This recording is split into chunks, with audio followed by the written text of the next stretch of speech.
సామెత 14:11 Proverbs chapter 14:11 says, యథార్థవంతుల గుడారం వర్ధిల్లును. ప్రార్థించండి, వాగ్దానం పట్టుకుని, ప్రభువా యథార్థవంతులను వర్ధిల్ల చేస్తాన్నావుగా, జీవితకాలం అంతా యథార్థంగా ఉంటాను, నా కృపనివ్వు దేవా, నన్ను వర్ధిల్ల చేయమని ప్రార్థన చేయి. వాక్యం సెలవిస్తుంది, భక్తిహీనుల ఇల్లు నిర్మూలమగును, యథార్థవంతుల గుడారం వర్ధిల్లును. భక్తిహీనంగా ఉన్నటువంటి వారి ఇల్లు నిర్మూలమైపోతుంది. యథార్థంగా భక్తిగా బతుకుతున్న వారి యొక్క జీవితాలు, వారి గుడారము వర్ధిల్లే రోజు రాబోతుంది. మీ గుడారం వర్ధిల్లే రోజు వచ్చును గాక, మీ కుటుంబం వర్ధిల్లే రోజు వచ్చును గాక. మరి మీరు వర్ధిల్లాలంటే ఏం కలిగి ఉండాలట? యథార్థత. భక్తిహీనంగా ఉంటే వారి ఇంటి మీదకి శాపం వస్తుంది. భక్తి లేకుండా జీవిస్తే నీతిమంతుల నివాస స్థలము ఆయన ఆశీర్వదిస్తాడు. నీతిగా జీవిస్తున్నావా? యథార్థంగా దేవుని భక్తి మార్గంలో జీవిస్తే నీ నివాస స్థలము, నువ్వు నివసించే స్థలము, నీ ఇల్లు, నీ బిడ్డలు, నీ కుటుంబము, నువ్వు చేసే వ్యాపారము, ఉద్యోగంలో నువ్వు దేవుని ఆశీర్వాదాలు చూడబోతున్నావు. ఆమేన్. దేవుని యందు భయభక్తి కలిగి ఉండటం వల్ల మీరు వర్ధిల్లెదరు అన్నాడు. కాబట్టి ప్రియుడా, నీ ఆత్మ వర్ధిల్లుచున్న ప్రకారం అన్ని విషయాల్లో సౌఖ్యంగా ఉంటూ వర్ధిల్లాలని దేవుడు కోరుచున్నాడు. అన్ని విషయాల్లో నువ్వు వర్ధిల్లాలంట, సౌఖ్యంగా ఉండాలి, ఆరోగ్యంగా ఉండాలని ప్రార్థన చేస్తున్నాడు. అవును పిల్లరా, ఈ ప్రార్థన మీరు కూడా చేయండి. ప్రభువా, నేను అన్ని విషయాల్లో చేతిపండి, అన్ని విషయాలలో వర్ధిల్లాలి, సౌఖ్యంగా ఆరోగ్యంగా ఉండాలి, నీ చిత్తం నేను నెరవేర్చాలి ప్రభు. ఆమేన్. 2 Chronicles chapter 20:12 2 దినవృత్తాంతములు 20:12 యెహోషాపాతు రాజు బహుగా జయం పొందుకున్నాడు. అనేక ఇబ్బందులు వచ్చినా జయిస్తూ వెళ్ళగలిగాడు.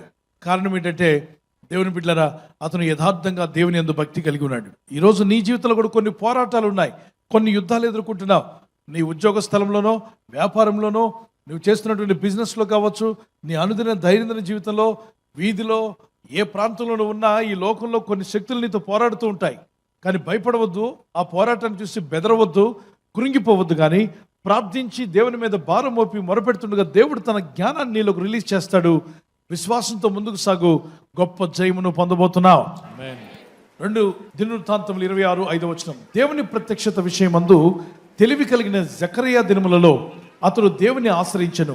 అతడు యెహోవాను ఆశ్రయించినంత కాలము దేవుడు అతన్ని వర్ధిల్ల చేశాను. ఎవరిని ఆశ్రయించినంత కాలము? మరి దేవుడిని ఆశ్రయించకపోతే ఉన్నవన్నీ పోగొట్టుకున్నాడు. దేవుడిని ఆశ్రయించినప్పుడు అతన్ని దేవుడు వర్ధిల్ల చేశాడు. మీలో ఎంతమంది వర్ధిల్లాలని ఆశపడుతున్నారు? నేను ఆశపడుతున్నాను మీరు వర్ధిల్లాలని, బహుగా వర్ధిల్లాలి. మీరంతా, మీరు, మీ కుటుంబాలు, పిల్లలు చదువులో కూడా మీరు వర్ధిల్లాలి. పెద్దవారు మీరు ఎదిగిన తర్వాత మీరు అన్ని విషయాల్లో వర్ధిల్లే రోజు వచ్చును గాక. యవనస్తులు వర్ధిల్లాలి.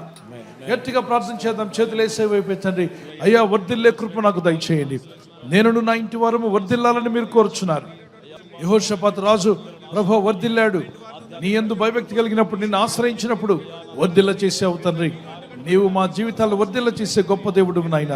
ఈ రాత్రి నెమ్మదితో పండుకొని సురక్షితంగా కాపాడబడినట్లుగా నీ అగ్ని కంచి వేసి మమ్మల్ని కాపాడండి. మీ చిత్తములో కొనసాగే కృప అందరికీ దయచేయమని యేసుక్రీస్తు ప్రశస్త నామములో వీరందరికీ చక్కని నిద్ర దయచేసి తెల్లవారు లేచి కృపను మాకిమ్మని క్రీస్తు యేసు నామములో అడిగి వేడుకుంటున్నామా పరలోకపు తండ్రి. ఆమేన్. ఆమేన్. ఈ వాగ్దానాన్ని మీతోనే ఉంచుకోకుండా లైక్ చేయండి, షేర్ చేయండి. అనేకులు ఈ యొక్క ఛానల్ సబ్స్క్రైబ్ చేసుకోమని తెలియపరచండి. సబ్స్క్రైబ్ చేయని వారు కూడా సబ్స్క్రైబ్ చేయండి. Good night. God bless you.